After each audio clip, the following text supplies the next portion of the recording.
মা, টাকাটা দাও।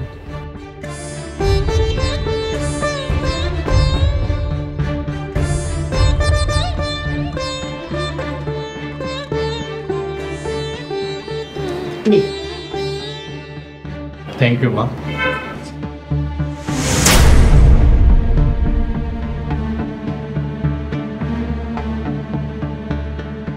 টাকাটা পকেটে রাখো, হারিয়ে যাবে। খাবার রেখে উঠিস না বাবা, খেয়ে নে।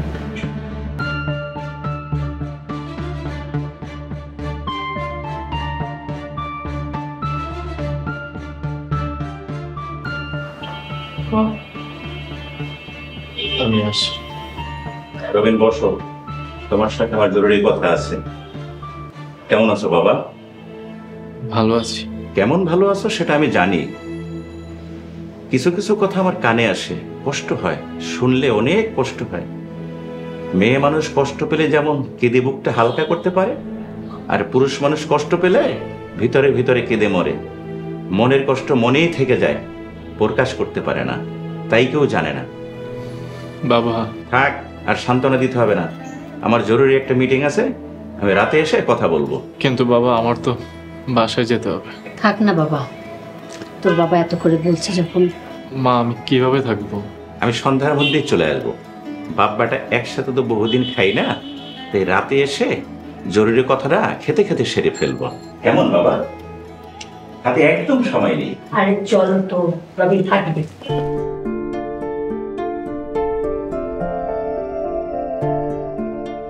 রবিনকে ব্যস্ত রাখো আর আলিশাকে আসতে বলো।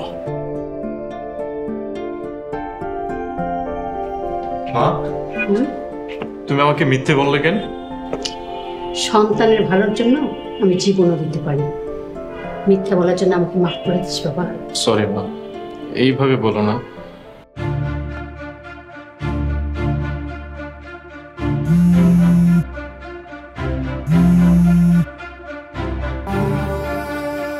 আসসালামু আলাইকুম মাসুদ ভাই, রবিনের কোনো খোঁজ পাইলেন? ওয়ালাইকুম আসসালাম ভাবি, আমি আপনাকে ফোন দিতে যাচ্ছিলাম। রবিনের খোঁজ পাইছেন? ভাবি, আপনি এটা নিয়ে এত টেনশন করতেছেন কেন? রবিন তোর বাচ্চা ছেলে না, ওর বাবার বাড়িতে আছে। আপনি এটা নিয়ে একদমই ভাববেন না। রবিন আমার ফোন ধরতেছে না কেন? এতদিন পর বাসায় গেছে, বুঝতেই তো পাচ্ছেন কতদিনের মান অভিমান। রবিন একা একা গেল কেন? ভাবি, আপনি কিন্তু অযথাই চিন্তা করছেন। রবিনকে আমি ছোটবেলা থেকে চিনি। কোনো কিছু হলে ও ফোন ধরা বন্ধ করে, না ওঠা বন্ধ করে দেয়। কোনো কিছু ওর মাথায় থাকে না। আপনি এক কাজ করেন, আপনি একটু পরে ওকে ফোন দেন, ও ফোন ধরবে। আচ্ছা মাসুদ ভাই, সরি, আপনারা অনেক বিরক্ত করলাম, মাফ করে দিয়েন। ইটস ওকে ভাবি, রাখি।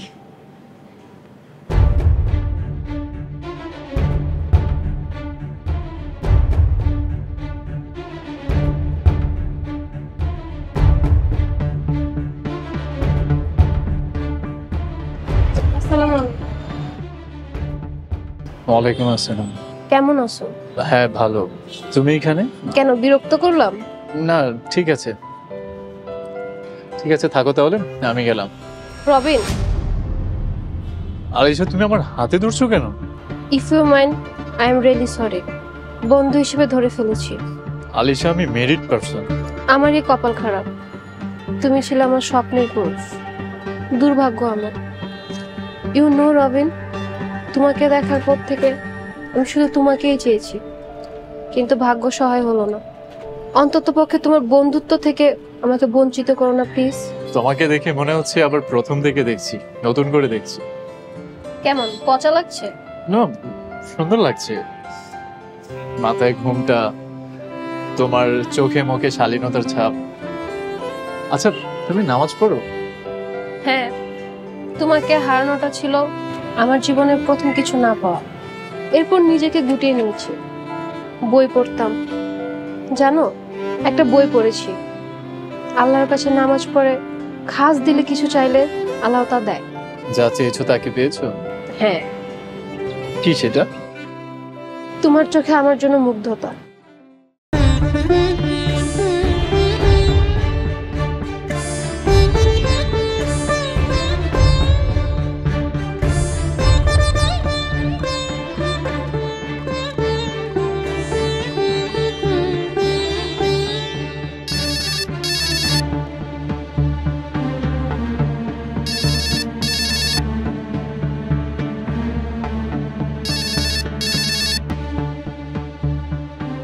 রবিন তুমি কই?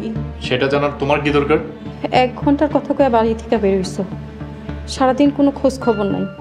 আমার খুব টেনশন হইতাছে, তুমি আমার ফোন ধরতেছো না কেন? আমি তো চিন্তায় চিন্তায় শেষ হয়ে যাইতাছি। তুমি উকিলের মতো ঝেড়া করছো কেন? তোমাকে কে বলছে চিন্তা করতে? তুমি কোথায় যাও, কি করো, বাসায় থাকো না বাসার বাইরে যাও, আমি কখনো জিজ্ঞাসা করেছি? তুমি জিজ্ঞেস করো না কেন? তুমি জিজ্ঞেস করলে প্রতিটা সেকেন্ডের হিসাব দিতে আমি বাধ্য। এসব ন্যাকামি বাদ দাও। প্রথম প্রথম ভালো লাগছে, এখন তিতা লাগে।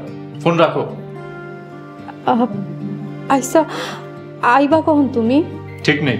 রবিন, তুমি কি তোমার বাবা মায়ের বাড়িতে গেছো? তুমি কি গোয়েন্দাগিরি শুরু করেছো নাকি? রাখো ফোন, রাখো।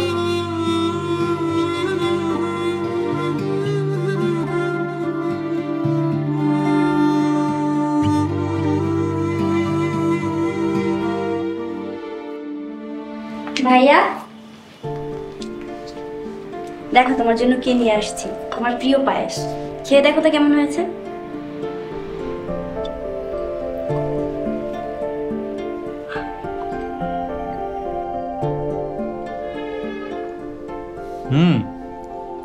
টেস্টি রে। না বানিয়েছে? না, আলিশা আপু। রাখি, একটু শুনে যা তো মা। মা ডাকছে।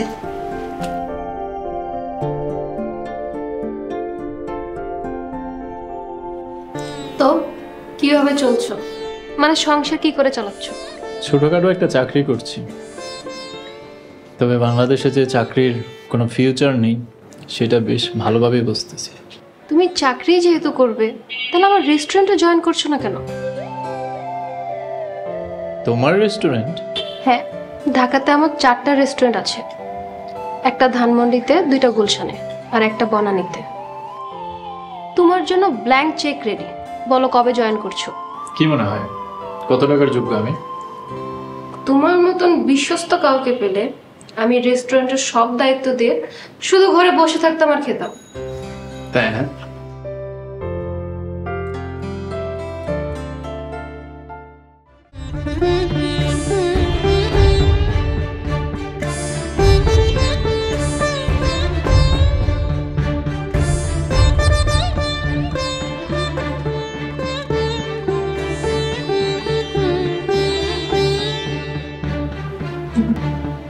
আল্লাহ, আপনি আমার স্বামীকে হেদায়েত দান করেন, তাকে উত্তম বুঝ আর সুস্বাস্থ্য দান করেন।